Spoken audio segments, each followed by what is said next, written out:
¿Qué tal, gente? Esto es Plan Subjetivo, yo soy Ginny y hoy vengo a hablarles de la nueva película animada con la que Netflix arranca febrero. El mes pasado tuvimos la excepcional Maboroshi y ahora nuevamente se nos cuenta una historia aparentemente simple, pero con un trasfondo complejo que además juega con los tipos de narradores de una manera única, y esto es porque la persona que DreamWorks puso a escribir el guión fue nada más ni nada menos que Charlie Kaufman, conocido por escribir los guiones de Eterno Resplandor de una mente sin recuerdos y El ladrón de orquídeas, o también por la película Pienso en el final, que él mismo escribió y dirigió para Netflix en el año 2020. En este caso toma un adorable cuento para niños y le da su estilo, donde juega con la inestabilidad emocional, la realidad y los problemas existenciales, utilizando recursos conocidos de otras obras como el viaje de enseñanza que existe en Una canción de Navidad de Charles Dickens y personajes que hacen que la vida funcione, como vimos en la película Intensamente, haciendo que sea una historia entretenida y reflexiva. Pero bueno, antes de seguir contándoles más sobre esta película, tengo que hacer un pequeño aviso para los que vayan acá de casualidad por el algoritmo y nunca vieron uno de mis videos, y es que suelo dividirlo en 6 apartados y a partir del cuarto hablo con algún que otro spoiler. Dicha la advertencia correspondiente, déjenme contarles de qué trata Orión y la oscuridad.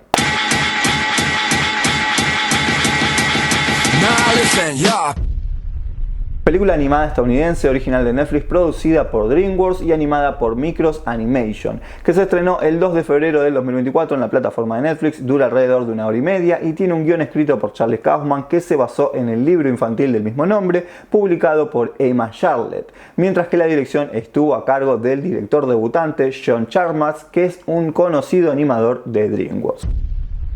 La trama nos sitúa en Estados Unidos, en una escuela primaria, y se nos presenta a un niño llamado Orión. Orión es un chico solitario que tiene miedo de muchas cosas, desde la inmensidad del mar, las abejas, los payasos asesinos, a hablar con las chicas, a hablar en clase y llegar a decir algo equivocado que haga que todos se rían de él, pelear con el matón de clase y que lo humille frente a todos y eso le cague la vida completamente, o que ocurra algún accidente. Es decir, es un chico que se obsesiona con las cosas negativas que podrían llegar a suceder, pero lo que más miedo le da es la oscuridad, quien resulta que en una noche se le aparece esta mismísima oscuridad y le dice que es el niño más gritón y quejoso que alguna vez existió, y por eso viene a llevarlo con él en un viaje para que vea que la oscuridad, la noche y todos los entes nocturnos no son tan malos como él piensa.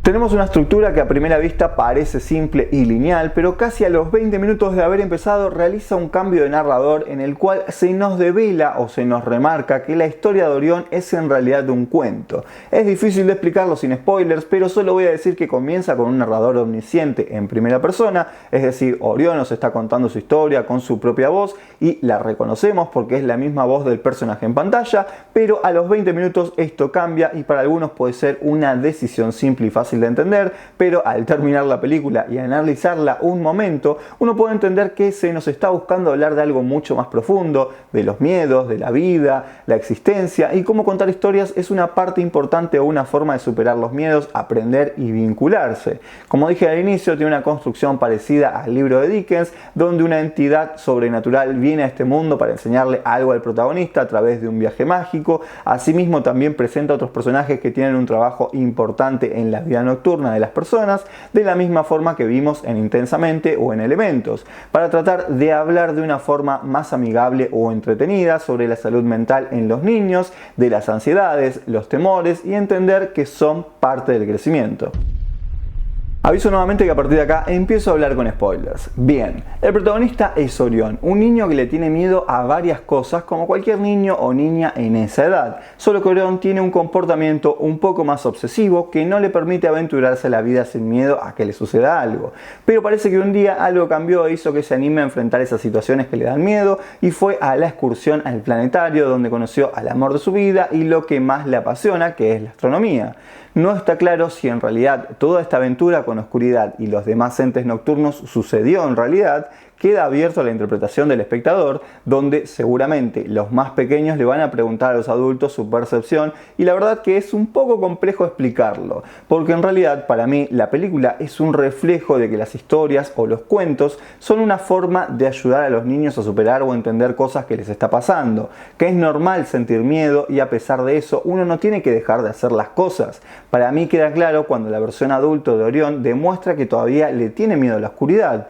A mí eso me da a entender que él creó esta historia para ayudar a su hija a superar este miedo que él también tiene, y al hacerla parte de la historia, ella también logra ser protagonista y entender que el miedo es algo normal. Ella, dentro de la historia, es la que dice la frase que puse al inicio: el miedo es parte de la vida. Es como el padre le está contando una historia para que ella llegue a esa conclusión. Tal vez no fue exactamente como el propio Orión superó algunos de sus miedos que vemos que de grande sigue teniendo, pero busca ayudar a su hija a través de la imaginación, y asimismo ella después lo hace con su propio hijo. Y acá podemos entrar en todo un terreno complejo del desarrollo de los personajes, donde a través de las aventuras los niños encuentran distintas formas de enfrentar sus temores, así como la oscuridad también entiende que él es igual de importante que la luz, y a su vez también los demás entes tienen un trabajo importante en conjunto con la oscuridad. Y al mismo tiempo Kaufman nos está diciendo que de eso se tratan las historias, de cómo una nueva generación la readapta,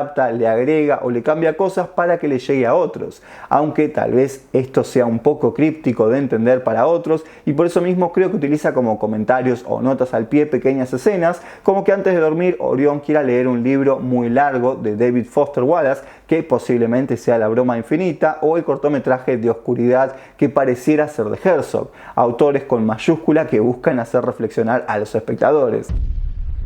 Tal vez la gran crítica que uno le puede hacer a esta película es que esto de romper la narración y cambiar la línea temporal en lo que la voz del narrador se sitúa hace que tenga un ritmo desequilibrado, y para una película animada meterle una pausa así es como que le quita un poco el envión, siempre pensando obviamente que es una película que apunta a ser vista mayoritariamente por un público infantil, aunque, como les estaba diciendo anteriormente, tiene cierta profundidad adulta que es muy notoria. El diseño de personajes y la animación es hermoso, pero siento que hay cierta inspiración estilística que copia un poco algunas cosas de Pixar en Luca y de Sony en La familia Mitchell versus las máquinas. No lo digo como algo malo, pero tiene cositas que me hicieron recordar a esas películas, y entiendo que es como seguir cierto diseño con el cual el público infantil se siente cómodo actualmente.